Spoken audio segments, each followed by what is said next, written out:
Hi friends, എല്ലാവർക്കും Anu's beauty വേൾഡിലേക്ക് സ്വാഗതം. ഇന്ന് നമ്മൾ ബ്യൂട്ടി റിലേറ്റഡ് ആയിട്ടുള്ള ഒരു വീഡിയോ ആയിട്ടാണ് വന്നിരിക്കുന്നത്.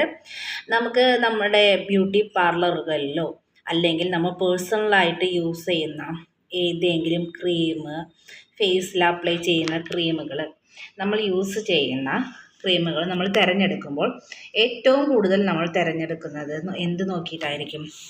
നമ്മളുടെ എക്സ്പയറി ഡേറ്റ് നോക്കിയിട്ടായിരിക്കും തിരഞ്ഞെടുക്കുന്നത്. അപ്പോൾ ഞാൻ യൂസ് ചെയ്യുന്ന ഒരു ക്രീമിൻ്റെ എക്സ്പയറി ഡേറ്റ് വരുന്നത് ബിഫോർ യൂസ് ജൂലൈ 2026 ആണ്. അപ്പോൾ ഇപ്പോൾ 24 ആണ് നമ്മുടെ ഇയർ വരുന്നത്. അപ്പോൾ ഞാൻ യൂസ് ചെയ്തിട്ടില്ല. ഈ പ്രൊഡക്റ്റ് ഞാൻ യൂസ് ചെയ്തിട്ടില്ല. ഇത് പാർലർ യൂസ് പ്രൊഡക്റ്റാണ്. ഈ പ്രൊഡക്റ്റ് ഞാൻ യൂസ് ചെയ്തിട്ടില്ല. അപ്പോൾ ഈ പ്രൊഡക്റ്റ് ഞാൻ ഇന്ന് മുതൽ എടുക്കാൻ തീരുമാനിച്ചിരിക്കുകയാണ്. അപ്പോൾ ഇന്ന് മുതൽ എടുത്തിട്ട് 2026 വരെ എനിക്കിത് യൂസ് ചെയ്യാം എന്നാണ് നമ്മളുടെ ധാരണയെങ്കിൽ തെറ്റി ഗൈസ്. 2026 വരെ നമുക്കിത് യൂസ് ചെയ്യാൻ, ഇന്ന് തൊട്ട് ഞാനിത് ഓപ്പൺ ചെയ്ത് കഴിഞ്ഞാൽ യൂസ് ചെയ്യാൻ പറ്റുകയില്ല. അതിനെക്കുറിച്ച് ഞാൻ കൂടുതൽ ഡീറ്റെയിൽ ആയിട്ട് പറയാം.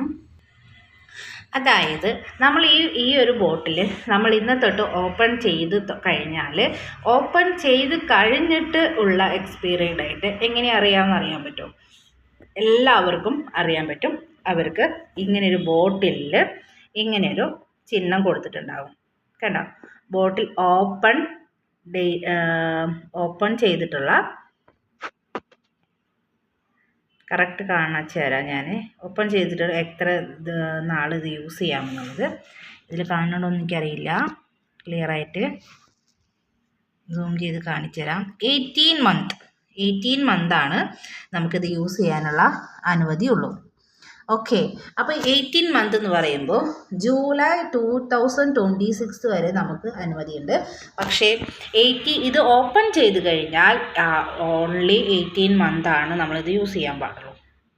ഓക്കെ, അതായത് ഇനി എനിക്കിപ്പോൾ നോക്കുമ്പോൾ 2026 ഞാൻ ഈ ഒരു മാസം ഓപ്പൺ ചെയ്ത് കഴിഞ്ഞാൽ 2026 മെയ് മാസം വരെ എനിക്ക് ഈ പ്രൊഡക്റ്റ് ഓപ്പൺ ചെയ്ത് കഴിഞ്ഞാൽ യൂസ് ചെയ്യാൻ പാടുള്ളൂ. അപ്പോൾ എത്ര പേർക്ക് ഈ അറിവുകൾ അറിയാമെന്ന് എനിക്കറിയില്ല. ഞാൻ ഈ അടുത്താണ് എനിക്ക് ഈ അറിവുകൾ മനസ്സിലായത്. അപ്പോൾ അതുപോലെ തന്നെ ആയിരിക്കും നിങ്ങളെന്ന് ഞാൻ വിചാരിക്കുന്നു. അപ്പോൾ എല്ലാവരും ഇതുപോലുള്ള നല്ല നല്ല നല്ല ടിപ്സുകൾ നന്നായി അറിഞ്ഞിട്ട് നമ്മൾ യൂസ് ചെയ്യുക. അല്ലാത്ത പക്ഷം നമ്മളുടെ സ്കിന്നിൽ അലർജി വരാനൊക്കെ സാധ്യതയുണ്ട്. ഈ ഒരു ടിപ്സ് നിങ്ങൾ യൂസ് ചെയ്യുന്ന എല്ലാ പ്രൊഡക്റ്റിലും നോക്കി ചെയ്യുക. അപ്പോൾ പുതിയൊരു വീഡിയോ ആയിട്ട് വരുന്നവരേക്കും ബൈ.